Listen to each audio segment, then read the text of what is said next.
اعوذ باللہ من الشیطان الرجیم بسم اللہ الرحمن الرحیم السلام علیکم رحمۃ اللہ وبرکاتہ۔ جیسے کہ کل بھی ہم نے سورہ بقرہ کی 2 آیتوں کا ترجمہ تفسیر خلاصہ بیان کیا تھا، جس میں ارشاد ربانی ہو رہا تھا کہ وہ تجھ سے پوچھتے ہیں کہ کیا مقدار خرچ کریں، دین کے معاملے میں کتنی مقدار ہے خرچ کرنے کی، تو کہہ دیجیے اے محمد صلی اللہ علیہ وآلہ وسلم جو بچے اپنے خرچ سے۔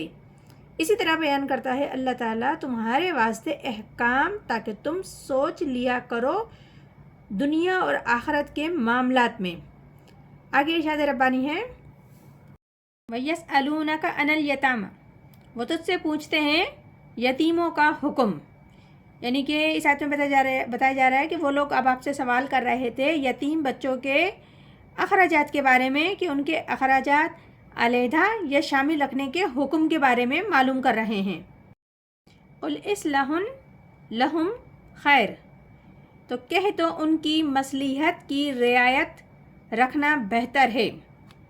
تو اس آیت میں بتایا جا رہا ہے کہ اللہ تعالیٰ نے بتایا ہے کہ اے نبی آپ ان سے کہہ دیجئے کہ ان کی مصلحت کو پیش نظر رکھنا کہ یہ کچھ بہتر ہے، بھلائی ہے، نیکی ہے۔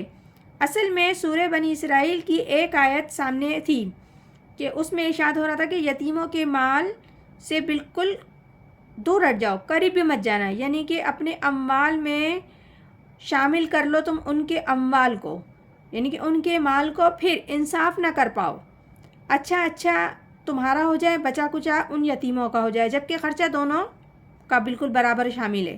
تو یہ چیز روکنے کو کہا گیا تھا مکی صورتوں میں کہ یتیموں کے مال کے قریب بھی مت جاؤ۔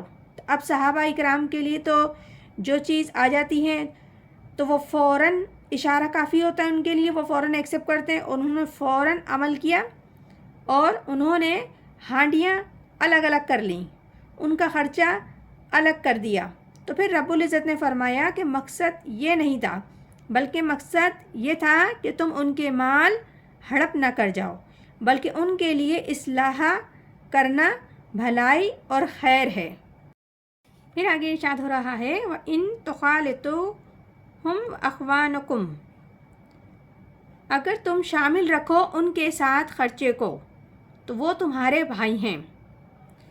تو پھر اللہ تعالیٰ اور سمجھانے کے لیے مزید اس آیت میں بتا رہا ہے کہ جیسے انہوں نے اپنی ہانڈیاں الگ الگ کر لی، کھانا پکانا الگ کر لیا، کیونکہ جب ایک ہی جگہ پہ مشترکہ جگہ پہ رہتے ہیں، ایک ہی خاندان میں رہتے ہیں، لیکن جیسے کہ مثال کے طور پہ بھائی کی اولاد ہے تو وہ انتقال ہو جاتا ہے تو اس کے بچے الگ ہیں، تو ان کی جب علیحدہ کھانا پکانا ہانڈیاں کر دی، خرچے کر دیے کہ ان کا مکمل طور پہ خرچہ علیحدہ اور وہ پورا حساب کیا جا رہا تھا۔ تو پھر اللہ تعالیٰ نے بتایا کہ اگر تم ان کو اپنے ساتھ رکھو تو وہ تمہارے بھائی ہیں اور اس میں بھلائی ہے اور خیر ہے۔ واللہ یعلم المفسد من المصلح، اور اللہ جانتا ہے خرابی کرنے والے کو اور مصلحت کی رعایت رکھنے والے کو۔ پھر اللہ تعالیٰ نے مزید فرمایا کہ اللہ جانتا ہے مفسد کو بھی اور مصلحت کرنے والے کو بھی، اور وہ جانتا ہے کہ یہ آدمی گڑبڑ کر رہا ہے، یہ ہانڈی علیحدہ کر کے بھی گڑبڑ کرے گا، ہیرا پھیری کرے گا، انصاف نہیں کر پائے گا، اور یہ وہ شخص ہے جو ہانڈی مشترکہ کر کے بھی حق کے ساتھ رہ سکتا ہے، تمام معاملات کو دیکھ سکتا ہے اور انصاف کر سکتا ہے، جس طرح رب العزت نے انصاف فرمایا یتیموں کے مال کے بارے میں، یہ مکمل طور پہ انصاف کر سکتا ہے۔ آگے رب العزت فرما رہے ہیں وَلَوْ شَاءَ اللَّهُ لَأَعْنَتَكُمْ، اگر اللہ چاہتا تو تم کو مشقت میں ڈال دیتا۔ تو یہاں بھی اللہ تعالیٰ نے بتایا کہ اگر اللہ تمہیں چاہتا تو تمہیں سختی میں ڈالے رکھتا، پھر تم پر مشقت مسلط رکھتا اور سخت قانون مقرر کر دیتا، تم کیا کر لیتے؟ تم کچھ بھی نہیں کر سکتے۔ ان اللہ عزیز الحکیم، بے شک اللہ زبردست ہے، حکمت والا ہے۔ یقیناً اللہ تعالیٰ زبردست ہیں، حکمت والے ہیں، اور ایک طرف وہ سختی بھی کرتا ہے تو دوسری زبردست بھی ہے دوسری طرف، اور اس کے ہر حکم میں حکمت بھی ہے۔ جہاں حکمت میں نرمی کی ضرورت ہوتی ہے وہاں وہ رعایت بھی دیتا ہے۔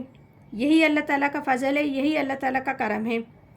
تو یہ سورہ بقرہ ہے جس کی ابھی ہم نے ایک ہی صورت کا ترجمہ تفسیر اور خلاصہ بیان کیا ہے۔ انشاءاللہ تعالیٰ مزید بھی آگے کرتے رہیں گے۔ پروردگار عالم ہم سب کو قرآن پاک صحیح طریقے سے پڑھنے، سمجھنے اور عمل کرنے کی توفیق عطا فرمائے. آمین ثم آمین. جزاک اللہ.